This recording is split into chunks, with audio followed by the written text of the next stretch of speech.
Hello and welcome to the Kurzgesagt podcast. I'm your host Riley, a former Jehovah's Witness who left the religion in 2019. Today I'd like to talk about dogmas. I'm sure we all know what a dogma is, but just to be clear, when I say dogma, I'm referring to a principle or a set of principles laid down by an authority as being incontrovertibly true. That definition, admittedly, is a bit of a mouthful. I guess a simpler way of saying the same thing is to say that a dogma is truth by decree. It's something that is commonly held to be true just because someone or some people say it is. Essentially, it's nothing more than an assertion. So why am I talking about dogmas today? Well, a couple of days ago, I was watching one of my favorite YouTube channels. It's called Kurzgesagt. I've probably pronounced that incorrectly, but that's the best I can do. This channel makes videos about a wide range of topics: philosophy, science, the environment, economics, absolutely anything and everything. But it's a really interesting channel and it's one of my favorites. So this particular video I was watching was entitled, "We Fell for the Oldest Lie on the Internet." And essentially this video was a correction to a previous video that they made where they inadvertently included some misinformation. So this video that I was watching was like them apologizing and explaining how and why they'd gotten it wrong. So what did they get wrong? What was the oldest lie on the internet that they fell for? This lie actually predates the internet by at least 200 years. And the lie is that if you took a human being's blood vessels and laid them out end to end, they would stretch over 100,000 kilometers, which is enough to wrap around the entire earth twice. I've heard this fun fact many times over my life, going right back to childhood. I'm pretty sure I've even heard it in a few public talks at the Kingdom Hall. But the funny thing is that it's not true. In the video that I watched, the researchers explained that it took them over a year to track down the original source of where this supposed fact actually came from. And the methodology of the scientist who first asserted this opinion was highly flawed. And yet this dogmatic opinion, which dates right back to the 1800s, has just been repeated and repeated and repeated over and over again until it's just become accepted as fact, with nobody fact checking it. But thankfully, this dogma has now been debunked. So if you want to know the actual length of your circulatory system, I'll leave a link to that video in the description below. So naturally, this got me thinking about dogmas in general, but also, more specifically, how dogmas relate to the religion of Jehovah's Witnesses. So I'm going to go through some examples of JW dogma. But before I do that, I just want to explain why this topic is important to me. Since leaving the JW religion and realizing that I was actually in a cult, I've kind of been making a list of red flags or things to look out for as a way to protect myself from ever being recruited into a cult again. And one of the red flags on my list is dogma.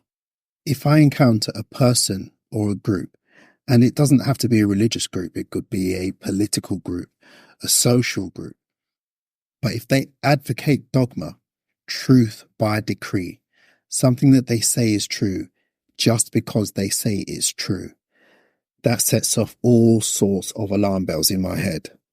So that's why this topic is important to me, and that's why I'm speaking about it today. Okay, so let's talk about some examples of dogma in the JW religion. To be honest, there are so many dogmas in the religion. In fact, you could reasonably say that the entire religion is a dogma in itself. But I'll just speak about the one that immediately springs to mind, and that is the appointment of the governing body by Jesus Christ in the year 1919. So to give you some background, the idea behind this dogma is that in the year 1914, Jesus returned to the earth invisibly, and he carried out an inspection of all the world's religions And then he focused on the Jehovah's Witnesses because they best suited what his father Jehovah wanted and expected from a religion on earth that was supposed to represent him. So Jesus chose the Jehovah's Witnesses, or the Bible students as they were called then, and decided that they were going to be his religion. So 5 years after his return, in the year 1919, Jesus appointed the leaders of the Bible students, the governing body, to be the sole channel of communication between God and humankind.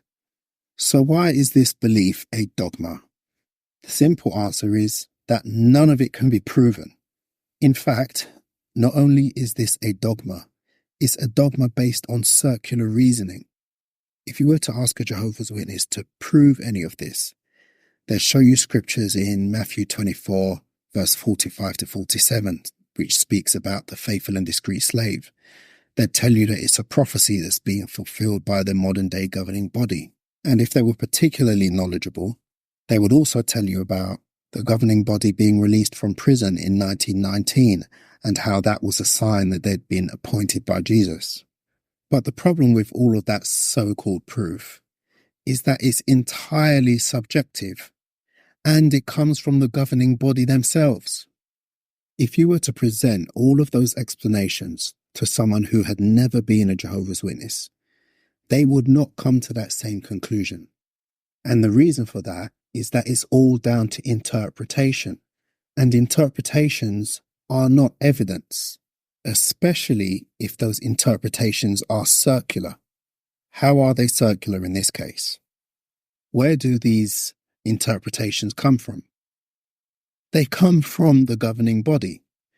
Everything that Jehovah's Witnesses believe essentially comes from the governing body. Even the things about the governing body come from the governing body. So that's why it doesn't make sense. A claim, any claim, religious or otherwise, can't be its own proof. It's completely illogical and makes no sense. Think about this example. You're at home one day and you hear a knock on the door. You open the door and it's a couple of Jehovah's Witnesses. No, it's not. I'm just kidding. It's not a couple of Jehovah's Witnesses. It's a random stranger off the street who says that he is the legal owner of your house and he has the document to prove it. And as the legal owner of your house, he wants to evict you so that he can move in. So you ask him to produce this document that proves his ownership of your home. And he hands you a paper napkin with a note scribbled on it. You read it and it says, "I am the legal owner of your house." And he wrote it himself. Would that napkin hold up in court? The situation is so ridiculous, this case wouldn't even get to court. But that's exactly what the governing body have done by saying that they were appointed by Jesus in 1919. They're making a claim, but then submitting their own words as the proof of that claim. Their words being their interpretation of certain scriptures in the Bible and certain events from history. That's the very epitome of circular reasoning. Now, this reminds me of another example of circular reasoning that I saw in a movie once. The movie is called Eric the Viking, and it stars Tim Robbins, John Cleese, and Terry Jones. So there's this scene where the Vikings are on a raid. They're raiding this village. And Tim Robbins, the lead character, who's one of the Vikings, he enters this tent to, steal stuff, basically. And the occupant says, "Why are you doing this? Why are you raiding us?" And he goes, "Oh, well, we need to fund the next mission." And then the guy says to him, "Well, that's circular reasoning, because if you didn't go raiding villages, you wouldn't need to raid villages to fund your raiding of villages." So that's just another fun example of circular reasoning. There's a video somewhere on the jw.org website of Gerrit Loesch, one of the governing body members, saying that you should trust the faithful and discreet slave because Jehovah trusts the faithful and discreet slave. If I ever met Gerrit Loesch in person, I would have two questions for him. One, how do I know that you are the faithful and discreet slave? It can't just be because you said so. And 2, how do I know that Jehovah trusts the faithful and discreet slave, which is you? And it can't just be because you said so. But honestly, because we said so is the only honest answer that he could offer up. There's nothing to substantiate any of his claims other than his own word, or his interpretation of other people's words, namely scriptures in the Bible, which is essentially the same thing. But basically, the point I'm making is that the governing body expect Jehovah's Witnesses to believe this just because they said so. That is dogma through and through. Okay, let's look at another example of JW dogma. Honestly speaking, this one isn't entirely unique to the JW religion. It's more of a thing from Christianity in general. But that dogma is the idea of inherited sin and imperfection. So this dogma says that because Adam and Eve sinned several thousand years ago and we are their descendants, we have inherited sin and imperfection from them. And as a result, we are all deserving of death and in need of redemption. Now, I've spoken about this subject before in episode 23 of this podcast. So if you haven't listened to that one, please do so. It would give you some background on my thoughts on the subject. So why is this idea a dogma? Again, because you can't prove any of it. If you're going to say that a particular trait is inherited, you need to be able to establish how that actually happens and where that trait is. For example, we know and we can demonstrate how certain physical characteristics are passed down from parent to child. In some cases, we can even identify the specific gene where certain traits reside. But can we do the same with sin? Where in the body does sin reside? Is it in the blood? Is it in the DNA? Where is it? Sin exists as a concept that we can imagine and discuss. But beyond that, it's really nothing. A Christian apologist might respond by saying, but we all make mistakes. That's evidence that we are sinful and imperfect. And yes, we do all make mistakes. But is that a facet of our species or is that an inheritable trait? For example, I lack the ability to fly. And as far as I know, all other humans lack this ability also. But would it make sense to say that I inherited my inability to fly from my parents? Is not being able to fly a facet of my species as a human being, or is it an inheritable trait? You see what I'm getting at? If a geneticist sequenced my DNA and found the exact gene that was responsible for my inability to fly, and then removed it, would I suddenly be able to leap tall buildings in a single bound?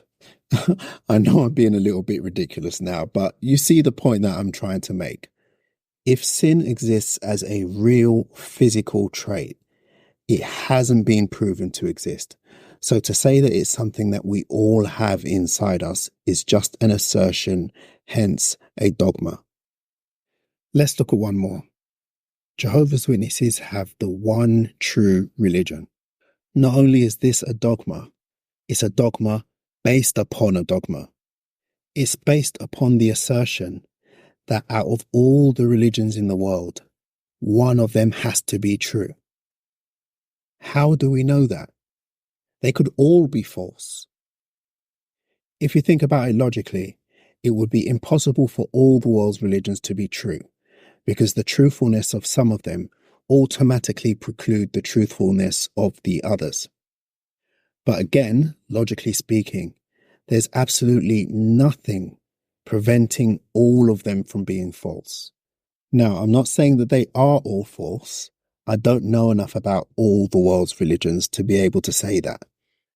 But it has not been substantiated that one of them has to be true. But putting that aside for a moment, let's say for the sake of argument that there is one true religion. It's a dogmatic assertion to say that that true religion is the religion of Jehovah's Witnesses. What do you base that on? Any response to that question will be entirely subjective And there are literally dozens, if not hundreds, of other religions who could offer similar responses. Now, if you were to ask that question of a Jehovah's Witness, the first thing they'd do is take out their Bible and point to a scripture and explain how they are the only religion who follows this scripture or these scriptures to the letter. Therefore, they're the only true religion.